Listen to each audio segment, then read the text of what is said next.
Hey everyone, welcome to another motivational morning. Today is going to be a little bit interesting because as we have really been hitting optimistic milestones and having more of an upbeat, positive outlook, sometimes you fail. And that's exactly what happened to me this morning. I actually did not hit number 71 in my burpees challenge this morning. As a matter of fact, not only did I miss it by one, by two, by three, or even by 10, or even by 15 reps, I missed it by 20.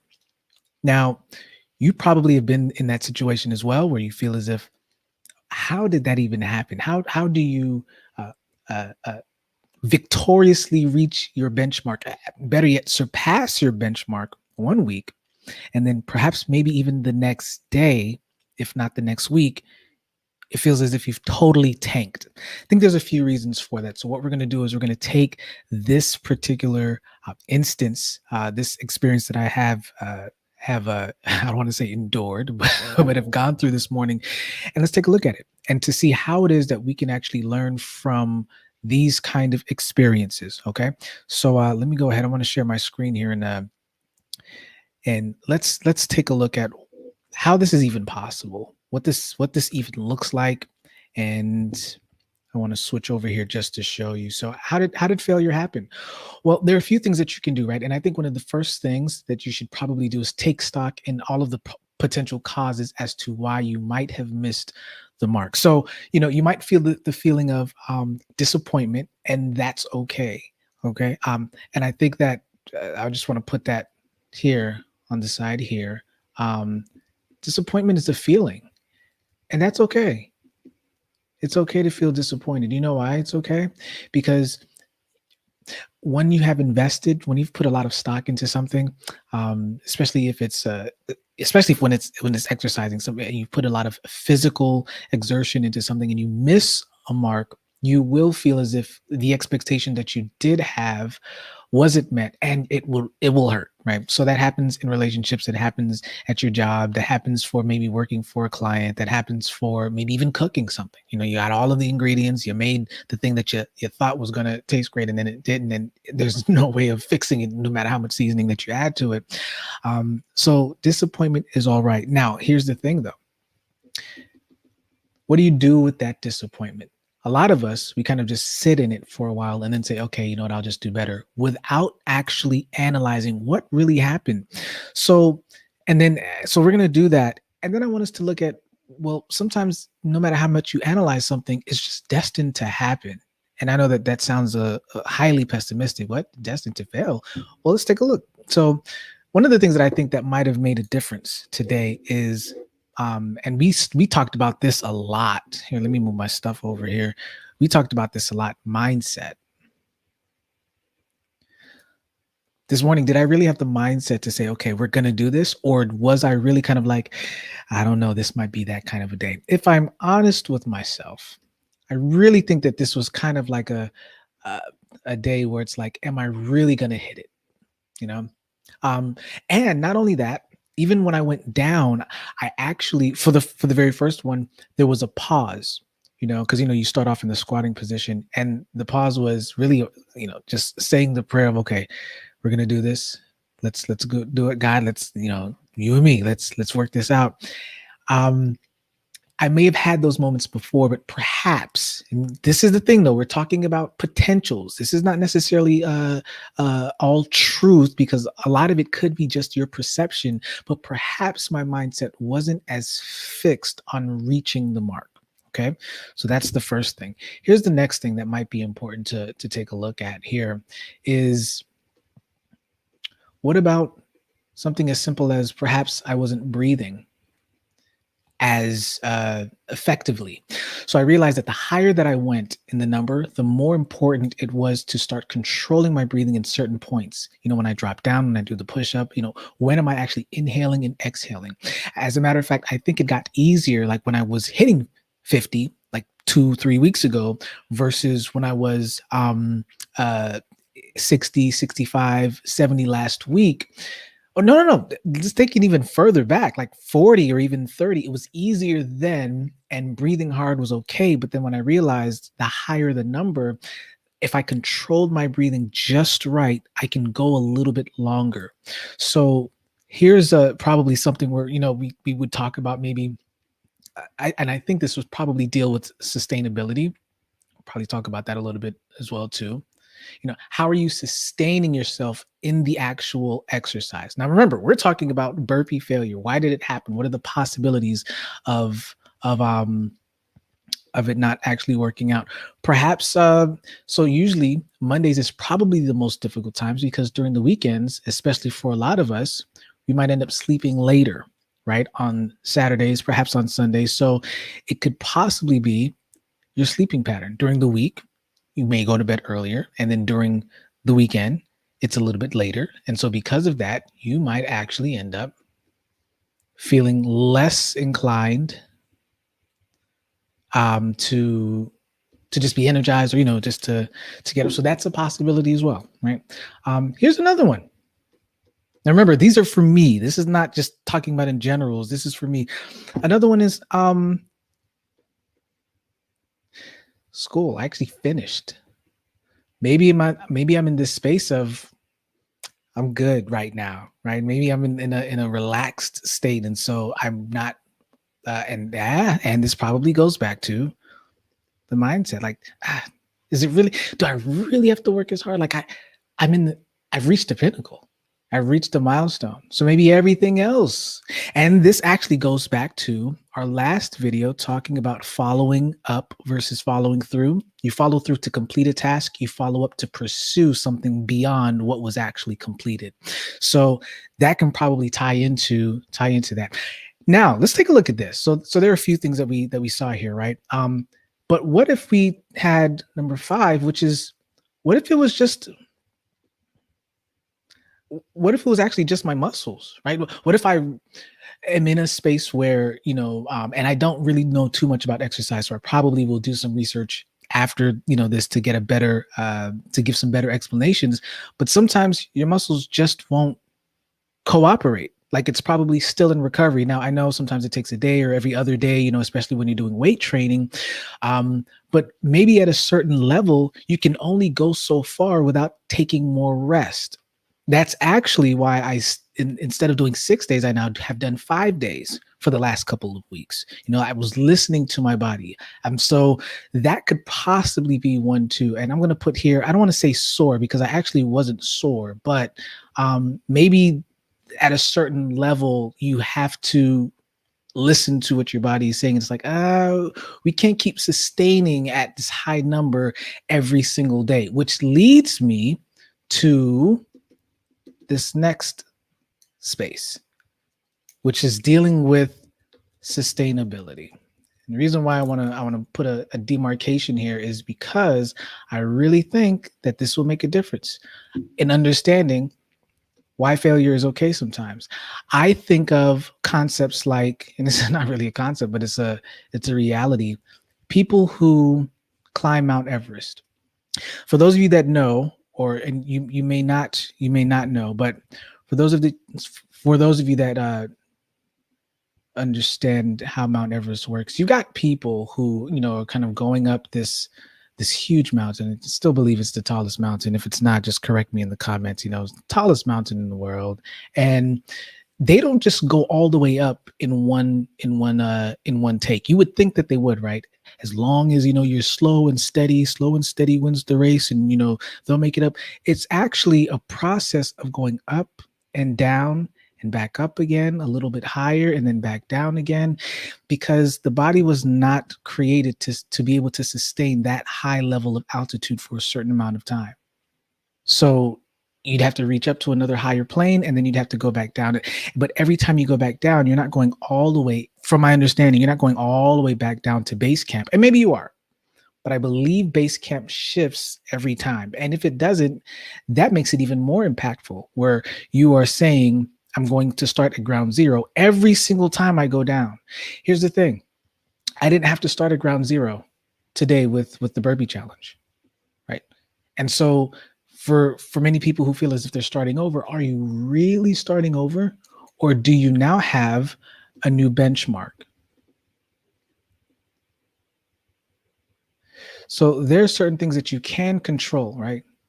And sorry for the the weirdness and how this is kind of like working out here, but there are things that you can control. You can control your mindset. You can control your breathing. You can control your sleep. You can control other achievements. Like I finished. This is a huge one, guys. I finished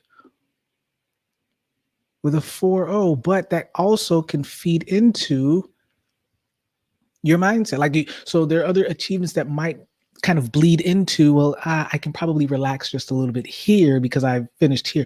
Maybe, but maybe not. Or be aware that if you don't, or if there is a bleed over where you're like, I achieved here, so I can kind of relax here, be okay with that. Okay, just know that there will be a trade-off, and there will be, in a sense, perhaps some disappointment. I wasn't highly disappointed today, actually. To an extent, I was kind of expecting it because I understand what working out is like. And you don't, at least for me, you don't always hit your mark. At one point or another, eventually there's going to come the moment, the day, the workout where you do not hit it. And it's like, okay, I put my best foot forward. And if I'm honest with myself, 50, I could have done more than 50. But what happened last week, and this is what we're talking about with this whole Mount Everest mindset, what happened last week was that I actually, and let me see if I can move this back around. This is kind of weird why this kind of happens. I don't know why this whole, moving thing kind of shifts and happens here. Forgive me, guys. But last week I hit 70, but man, during the week I got really sleepy almost every day. Every day. It's like there was a trade-off. I had to and I was fighting it, find some sense of like resting or napping because of the intensity of the workout last week. So this week I could have hit 60, probably. Not easily, but I could have hit it. I probably could have hit 65, but I also knew what it was going to take and how it would affect me throughout the rest of the day. So that's also important too. You want to listen to also what your body is saying. So we are not designed. We are not designed, and I wish that I could move this thing around to create more, but we are not designed to stay here at the pinnacle for very long. Perhaps, I'm not saying it is, but perhaps 70 was my pinnacle. Maybe not. But here's the thing. Eventually, you are going to have to come back down, reassess, reevaluate. Maybe now that I'm hitting 50 again, maybe now I work on speed, right? Maybe I work on my form a little bit better. I actually recorded myself and I was like, I don't really like how this looks. Maybe I work on that, but I at least know that I did hit 70. And I think that it's important. I think it's important for you to know that at least you did hit your achievement. Here's the last thing that I think we're probably going to talk about, because we're just doing this live. So what I'm trying to do is to share with you my thought process on how I can take a morning experience, a morning routine. And I don't know, maybe this is what the YouTube channel might eventually be about, just finding deeper lessons in the daily things of life. Has a ring to it. But what have I actually extrapolated from what happened this morning, like literally less than 2 hours ago, and how can I implement it and use that today, for the rest of the day? Here's the next thing that I think is going to be important for us to understand. So once again, we're going to go through this thing. You can control your mindset, your breathing, your sleep, your achievements that can connect to your mindset, listening to your body and understanding, if it's sore enough, you got to back up. And then there's this idea of just because you hit the milestone doesn't mean that you're going to stay at that pinnacle forever. What comes up must come down. And so this last idea, oh man, guys, the last idea actually just slipped my mind. Oh man. So because we're live, I'm just going to take some time to hopefully gather my thoughts so that we can actually get back to this last thought, because I think that this last one is important. Just give me some time to kind of gather so that I can remember what it is. We were talking about this idea of um, understanding you will have moments, especially when you're working out, where your body is going to push when it's not going to actually feel, feel like it's to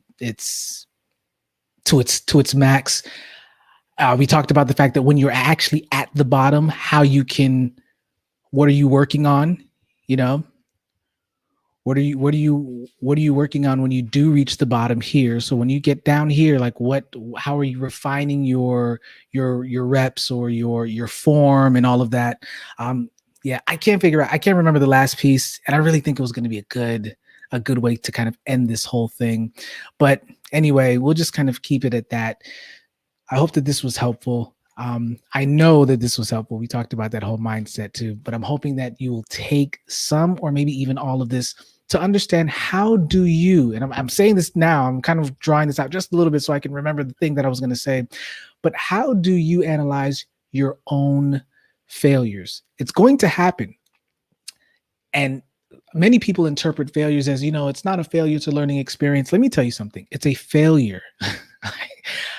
That is how, like, I get it. Yeah, you take those things and you learn, you learn from it.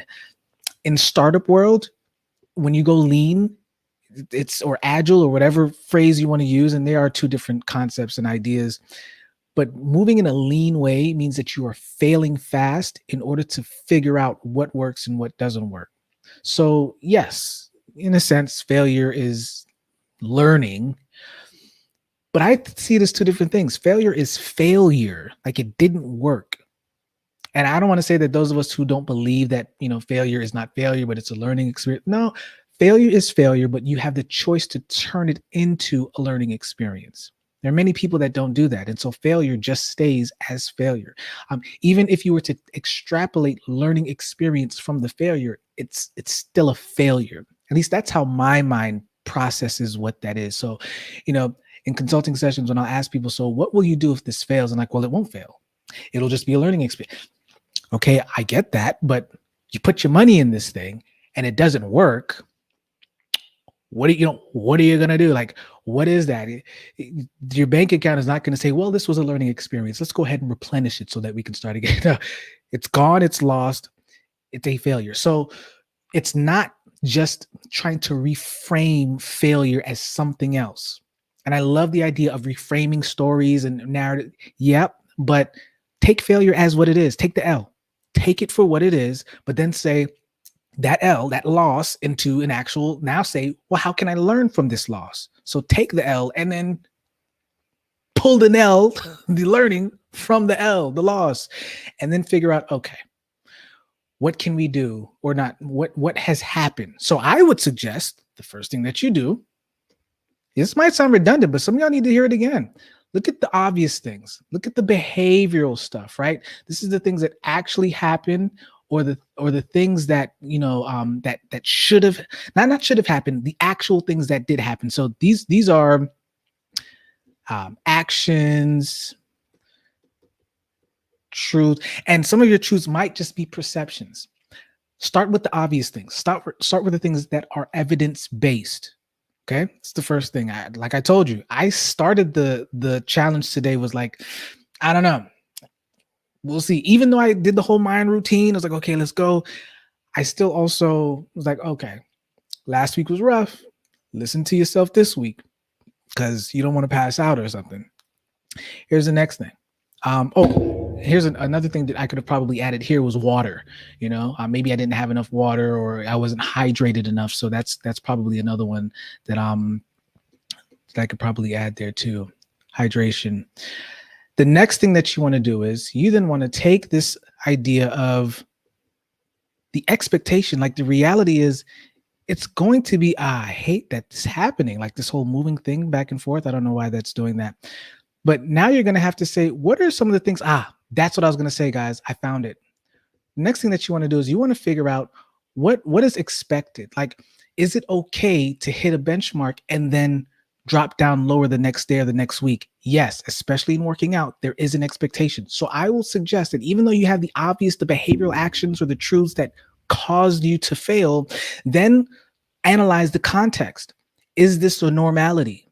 Does it happen? And I want to tell you, in most cases, yes, it does. Is it a normality to keep hitting deadlines and then not hitting a deadline at work? Probably not. You probably need to hit the deadline. And if you hit it, but you're like at 80%, they'll probably take your 80%, then you're 0% trying to make it perfect. Right. Some of us had to learn that the hard way.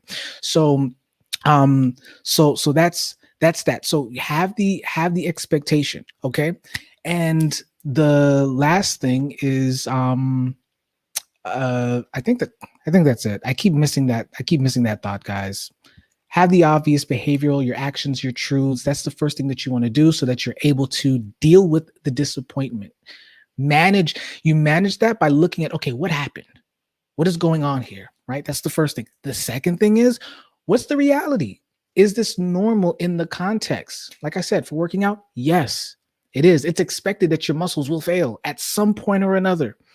And so yeah, the third one is killing me. Like I keep getting it and it just goes away. So I'm just gonna let it go, and then maybe if it comes back, I'll hop back in, guys. But yeah, be encouraged. Okay, I know that it may be difficult for you to really understand that you're supposed to be on point every single day, and you're supposed to be perfect for a lot of you in your form and in your performance, whether if it's working out or whether if it's for work or whether if it's for your relationships or whatever it is.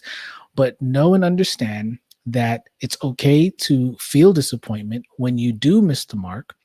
And when the mark is missed, start asking some critical questions. What happened? How could it have happened? Right? Don't just ask like, oh my goodness, how did no, ask it and then answer the question. Look back.